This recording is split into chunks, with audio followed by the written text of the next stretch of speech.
Hello दोस्तों, स्वागत है आप सबका जीएस विथ लेंस पर। ये चैनल आपका स्टडी पार्टनर है, जहां हम बोरिंग टॉपिक्स को एंगेजिंग बनाएंगे और कॉम्प्लेक्स कॉन्सेप्ट्स को सिंप्लीफाई करने की कोशिश करेंगे। आज हम बात करेंगे प्रीएम्बल के उत्पत्ति और उसके महत्व के बारे में। क्या आपको पता है कि दुनिया का पहला संविधान जिसमें प्रीएम्बल शामिल किया गया था वो अमेरिकन कॉन्स्टिट्यूशन था। इसी ट्रेडिशन को फॉलो करते हुए भारत समेत कई अन्य देशों ने भी अपने संविधान में प्रीएम्बल को शामिल किया है। प्रीएम्बल का मतलब होता है प्रस्तावना या इंट्रोडक्शन, जो किसी भी संविधान का समरी या सार को दर्शाता है। ये एक प्रीफेस की तरह होता है जो बताता है कि संविधान किस विजन और किस लक्ष्य के साथ बना है। एक प्रसिद्ध न्यायाधीश एन ए पलकीवाला ने प्रीएम्बल को संविधान का आइडेंटिटी कार्ड कहा था। इसका मतलब यह है कि अगर आपको संविधान का मूल तत्वों को समझना है तो आपको प्रीएम्बल पढ़ना पड़ेगा। एक इम्पोर्टेंट बात, ये नोट्स एम लक्ष्मीकांत सर की इंडियन पॉलिटी किताब के आधार पर तैयार किया गया है, ताकि आपको इस विषय की एक व्यवस्थित और विश्वसनीय समझ मिल सके। तो चलिए शुरू करते हैं आज का वीडियो। और सबसे पहले हम लोग पढ़ेंगे इंग्रेडिएंट्स ऑफ द प्रीएम्बल, यानी कि प्रस्तावना के तत्वों। हमारा प्रीएम्बल 4 मुख्य कंपोनेंट से मिलकर बनी है। पहला है सोर्स ऑफ अथॉरिटी, फिर नेचर ऑफ इंडियन स्टेट, फिर आता है ऑब्जेक्टिव ऑफ द कॉन्स्टिट्यूशन और लास्ट में डेट ऑफ एडॉप्शन। तो चलिए हर एक इंग्रेडिएंट को समझने की कोशिश करते हैं।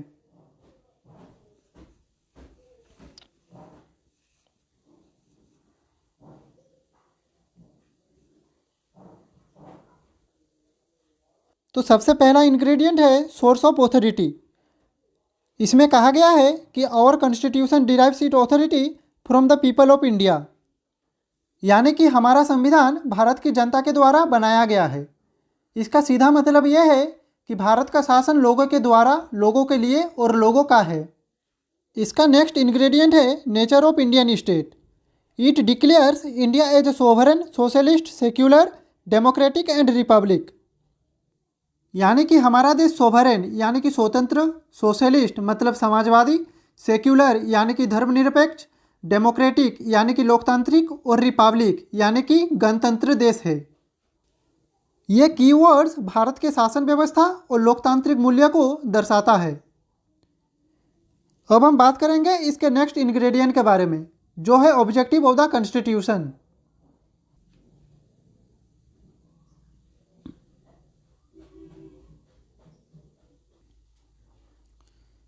तो the objective of our constitution is to ensure justice, liberty, equality and fraternity. तो यहाँ पे पहला वर्ड है जस्टिस। तो हमारे देश में सामाजिक, आर्थिक और राजनीतिक जस्टिस के बारे में कहा गया है। फिर आता है लिबर्टी। लिबर्टी का मतलब होता है स्वतंत्रता। तो यहाँ पे विचार, अभिव्यक्ति, विश्वास, धर्म और उपासना की स्वतंत्रता दी गई है। अब आता है इक्वलिटी। तो हमारे देश में समान अवसर और अधिकार सभी नागरिकों के लिए प्रोवाइड किया गया है। अब आता है फ्रेटर्निटी, जिसका मतलब होता है भाईचारा। तो हमारे कॉन्स्टिट्यूशन में एकता और राष्ट्रीय अखंडता के बारे में कहा गया है। अब हम बात करेंगे लास्ट इंग्रेडिएंट ऑफ प्रीएम्बल, जो है डेट ऑफ एडॉप्शन, यानी कि संविधान का लागू होने का दिन।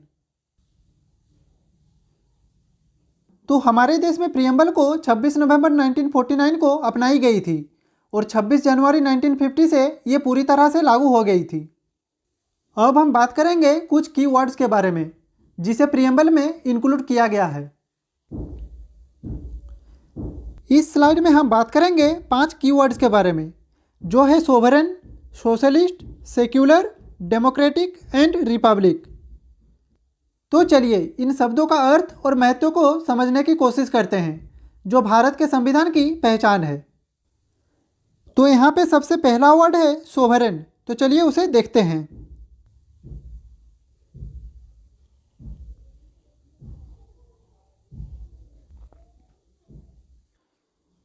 तो यहाँ पे सोवरेन का मतलब है India is independent and not controlled by any external power. Sovereign का हिंदी मतलब होता है संप्रभुता, यानी कि भारत एक पूर्ण स्वतंत्र देश है जो अपने फैसले खुद लेता है बिना किसी दूसरे देश के दखल के। और इसका मतलब यह भी है कि हमारा देश किसी भी विश्व शक्ति या सामूहिक संस्था जैसे यूएन, यूएसए या यूके से निर्देशित नहीं होता। नेक्स्ट वर्ड है सोशलिस्ट। इसका हिंदी मतलब होता है समाजवाद। It emphasises social and economic equality with A mixed economy.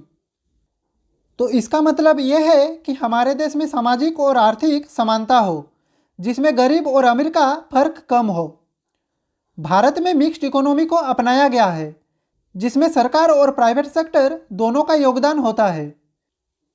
समाजवाद का लक्ष्य है कि कोई भी नागरिक भूखा न सोए, सबको रोजगार मिले और सबको समान अवसर मिल सके। तो नेक्स्ट वर्ड है सेक्युलर, यानी धर्मनिरपेक्षता। It guarantees religious freedom and equal treatment of all religions. यानी कि भारत किसी एक धर्म को मानने या उसको बढ़ावा देने वाला देश नहीं है। यहाँ हर व्यक्ति को अपनी मर्जी से धर्म मानने, पालन करने और उसका प्रचार करने का अधिकार है। यहाँ पे सरकार सभी धर्मों के प्रति समान व्यवहार करती है। अब हम नज़र डालेंगे नेक्स्ट वर्ड पे, जो है democratic.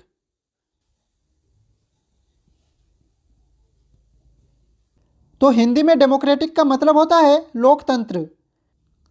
According to this, people have supreme power and it is exercised through elections. यानी कि भारत एक डेमोक्रेटिक देश है, जिसमें जनता को अपनी सरकार चुनने का अधिकार है। डेमोक्रेसी दो तरीके की होती है, एक है डायरेक्ट डेमोक्रेसी और एक है इनडायरेक्ट डेमोक्रेसी। डायरेक्ट डेमोक्रेसी का मतलब है जहां लोग सीधा शासन चलाते हैं, जैसे स्विट्जरलैंड। और इनडायरेक्ट डेमोक्रेसी का मतलब है जहां लोग अपने प्रतिनिधि चुनते हैं जो सरकार चलाते हैं, जैसे हमारे भारत में। अब हमारा नेक्स्ट वर्ड है रिपब्लिक, यानी कि गणतंत्र। In this head of the state is elected, not hereditary. तो भारत का head of the state president है और हमारे देश में राष्ट्रपति एक निर्वाचित व्यक्ति होता है। यहाँ राजाशाही नहीं है जैसे ब्रिटेन में होता है। इसका मतलब यह है कि कोई भी व्यक्ति, चाहे गरीब हो या अमीर, राष्ट्रपति बन सकता है। तो यहाँ पे हम लोगों ने समझा सोवरेन, सोशलिस्ट, सेक्युलर, डेमोक्रेटिक और रिपब्लिक का मतलब। अब चलिए आगे बढ़ते हैं हमारे नेक्स्ट कीवर्ड्स की तरफ। हमारा नेक्स्ट वर्ड है जस्टिस। तो it includes social, economic and political justice. यानी कि हमारे कॉन्स्टिट्यूशन में सामाजिक, आर्थिक और राजनीतिक जस्टिस के बारे में कहा गया है। यहाँ पे सोशल जस्टिस का मतलब है कोई भी जाति, धर्म या वर्ग के आधार पर भेदभाव नहीं होगा। इकोनॉमिक जस्टिस का मतलब है सभी लोगों को समान अवसर मिलना चाहिए और गरीब और अमीर के बीच अंतर ना हो। पॉलिटिकल जस्टिस का मतलब है सभी नागरिकों को वोट देने और चुनाव लड़ने का अधिकार होना चाहिए। अब हम देखेंगे हमारे नेक्स्ट कीवर्ड पर, जो है लिबर्टी। तो it ensures freedom of thought, expression, belief, faith and worship. यानी कि हमारे यहाँ हर व्यक्ति को सोचने, बोलने, विश्वास रखने और धार्मिक स्वतंत्रता का अधिकार है। लेकिन ये स्वतंत्रता उचित सीमाओं के साथ दी गई है ताकि किसी दूसरे के स्वतंत्रता पर असर ना पड़े। अब हम देखेंगे हमारा अगला वर्ड, जो है equality. In this no special privileges is there and equal status and opportunity for all is given. यानी कि सभी नागरिक एक समान है, उनके साथ किसी तरह के भेदभाव नहीं किया जा सकता। हमारे कॉन्स्टिट्यूशन में बहुत सारे आर्टिकल्स दिए गए हैं जो इक्वलिटी को सुरक्षित करते हैं। जैसे आर्टिकल 14 कानून के समक्ष समानता प्रदान करता है। आर्टिकल 15 धर्म, जाति, लिंग, वर्ग के आधार पर भेदभाव नहीं करने की बात करती है। आर्टिकल 16 रोजगार में समान अवसर देने का बात करती है, जबकि आर्टिकल 17 में अनटचेबिलिटी को ख़त्म करने को कहा गया है। अब हम बात करेंगे नेक्स्ट वर्ड पे, जो है फ्रेटर्निटी। इसका मतलब होता है भाईचारा। फ्रेटर्निटी का मतलब है देश के सभी लोगों में एकता और प्रेम का भावना होना। ये सामाजिक एकता को मजबूत करता है और जातिवाद, धर्मवाद को कम करता है। 1976 में 42nd कॉन्स्टिट्यूशनल अमेंडमेंट एक्ट के द्वारा नेशनल इंटीग्रिटी शब्द को भी ऐड किया गया था, जो राष्ट्रीय एकता और अखंडता को दर्शाता है। अब हम बात करेंगे सिग्निफिकेंस ऑफ द प्रीएम्बल। तो चलिए देखते हैं। तो प्रीएम्बल भारत के लोकतंत्र का एक दर्पण है, जो दिखाता है कि हमारा देश किस दिशा में जा रहा है। तो चलिए यहाँ पे हर एक पॉइंट को समझने की कोशिश करते हैं।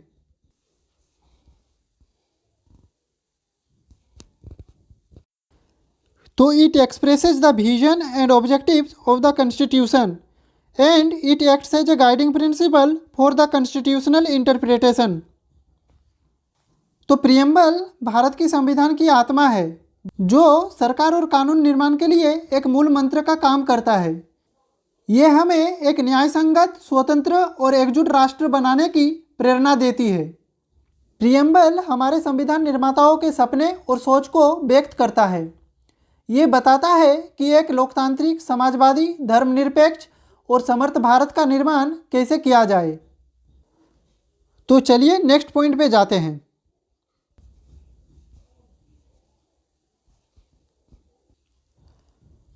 तो अब हम पढ़ेंगे डिस्क्रिप्शन बाय एमिनेंट थिंकर। तो कॉन्स्टिट्यूशन मेकर्स ने प्रियम्बल के महत्व को काफ़ी जोर दिया। तो चलिए अब डिस्कस करते हैं प्रियम्बल के बारे में कुछ प्रसिद्ध व्यक्तियों की राय। तो Alladi Krishnaswamy Iyer said the preamble expresses what we had thought और ड्रीम्ड सो लॉन्ग। यानी कि अल्लाडी कृष्णस्वामी अय्यर ने कहा, प्रियम्बल वो सपना है जो हमने देखा था और अब यहाँ व्यक्त हो रहा है। K M. Munshi said the preamble is the horoscope of our sovereign democratic republic. तो के.एम. मुंशी ने इसे ज्योतिष कुंडली यानी कि होरोस्कोप कहा, जो भारत को एक लोकतांत्रिक गणराज्य के रूप में दर्शाता है। अब हम देखेंगे पंडित ठाकुरदास भार्गवा ने क्या कहा था प्रियम्बल के बारे में।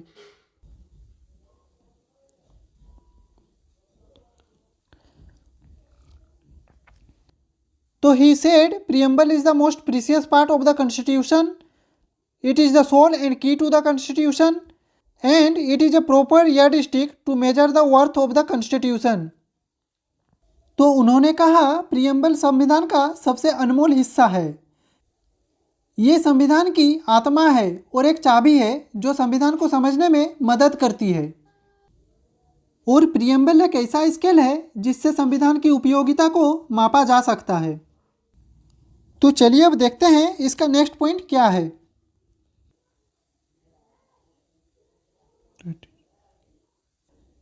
तो preamble is used to understand the objectives behind the constitutional provisions and it is specially useful when provisions are ambiguous और हैव मल्टीपल मीनिंग्स। यानी कि संविधान के कई प्रोविजंस एम्बिगुअस होते हैं या उनका अलग अलग अर्थ निकाला जा सकता है। ऐसे में प्रियम्बल एक गाइडलाइन की तरह काम करता है जो उन्हें सही तरीके से इंटरप्रेट करने में मदद करता है। तो चलिए अब आगे बढ़ते हैं हमारे नेक्स्ट स्लाइड पे। तो अभी तक हमने ये देखा कि प्रियम्बल एक सिर्फ शब्द नहीं है, बल्कि एक सपना है जो हमारे देश के मेकर्स ने देखा था। लेकिन एक बड़ा सवाल ये था, क्या ये प्रियम्बल हमारे संविधान का एक अहम हिस्सा है? इस पर सुप्रीम कोर्ट के अलग अलग जजमेंट्स आए, जिसमें पहले मना किया गया लेकिन बाद में माना गया और कहा गया preamble is a part of our constitution. चलिए हर एक जजमेंट्स को पढ़ते हैं।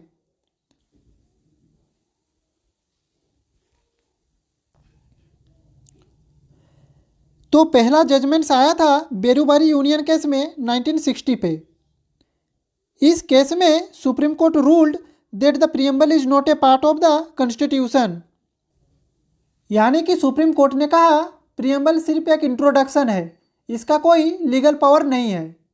कोर्ट ने बोला प्रियम्बल कॉन्स्टिट्यूशन का पार्ट नहीं है, बस उसके ऑब्जेक्टिव्स बताता है।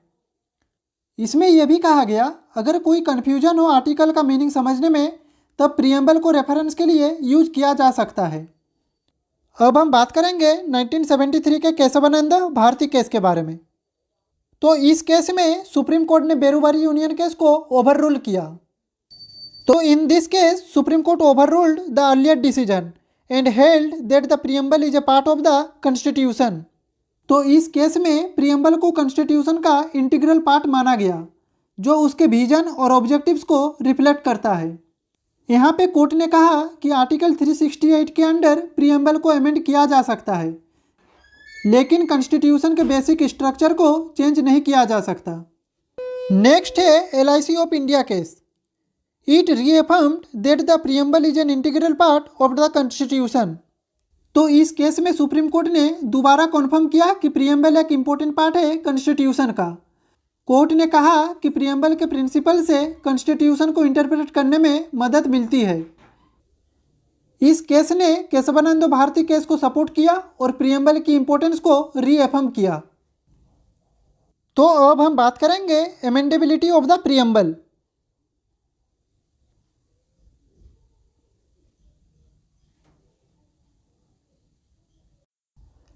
तो can the preamble be amended under article 368, यानी कि क्या हमारे प्रीएम्बल को एमेंड किया जा सकता है? अगर हाँ तो किस हद तक? चलिए इसको समझते हैं।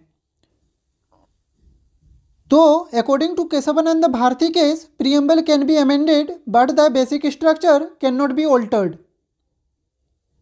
तो हमने अभी देखा 1973 में केशवानंद भारती केस में सुप्रीम कोर्ट ने पहले वाले डिसीजन यानी कि बेरूबारी यूनियन केस के डिसीजन को रिवर्स किया था।